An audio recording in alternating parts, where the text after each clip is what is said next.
दोस्तों, आज की ये कहानी सुनकर आपका दूसरे लोगों के तरफ नजरिया बदलने वाली है।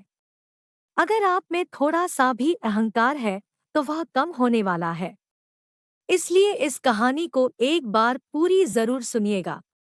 तो चलिए शुरू करते हैं आज की कहानी, भगवान से चालाकी। यह कहानी एक बहुत ही चालाक और बुद्धिशाली आदमी की है। ये चालाक आदमी हमेशा अपना फायदा निकालने के लिए अपनी चालाकी और अपनी बुद्धि का गलत इस्तेमाल करता था।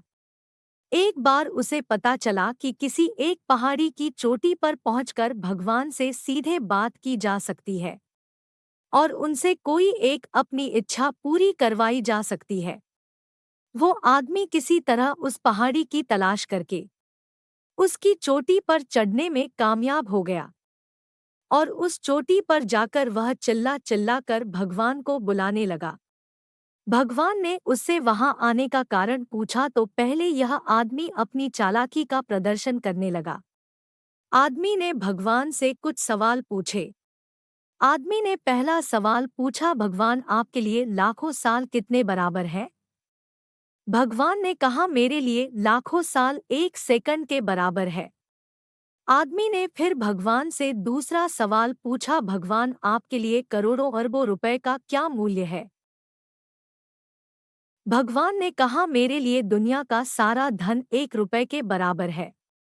अब आदमी को लगा कि उसने भगवान को अपनी बातों में फंसा लिया है, इसलिए उसने अब अपनी इच्छा भगवान से बताई। उसने भगवान से कहा, मैं आपसे 1 रुपया मांगता हूँ।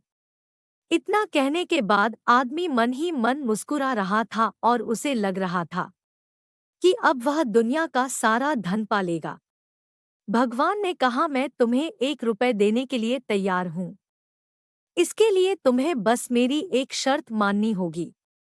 आदमी ने कहा, वह कोई भी शर्त मानने के लिए तैयार है। भगवान ने आदमी से कहा, तुम्हें सिर्फ 1 सेकंड इंतजार करना होगा। आदमी खुशी से उछल पड़ा और तुरंत हाँ कर दी। उसके हाँ करते ही भगवान वहां से गायब हो गए। अब आदमी इंतजार करने लगा कि कब उसे दुनिया का सारा धन मिलेगा।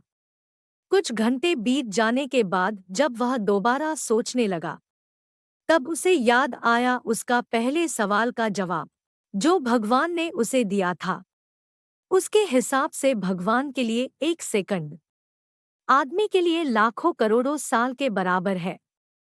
यानी कि भगवान उसे दुनिया की सारी दौलत देंगे, लेकिन लाखों करोड़ों साल इंतजार करने के बाद। दोस्तों, ये कहानी हमें बड़ा ही गहरा सबक देकर जाती है। यह कहानी हमें सिखाती है कि कभी भी हमें हमारे सामने वाले को कम नहीं समझना चाहिए। अगर हम सामने वाले से ईमानदार रहेंगे और उसके साथ अच्छा करेंगे तो हमारे साथ भी अच्छा होगा। हम सामने वाले को जो देंगे वही हमें वापस मिलेगा।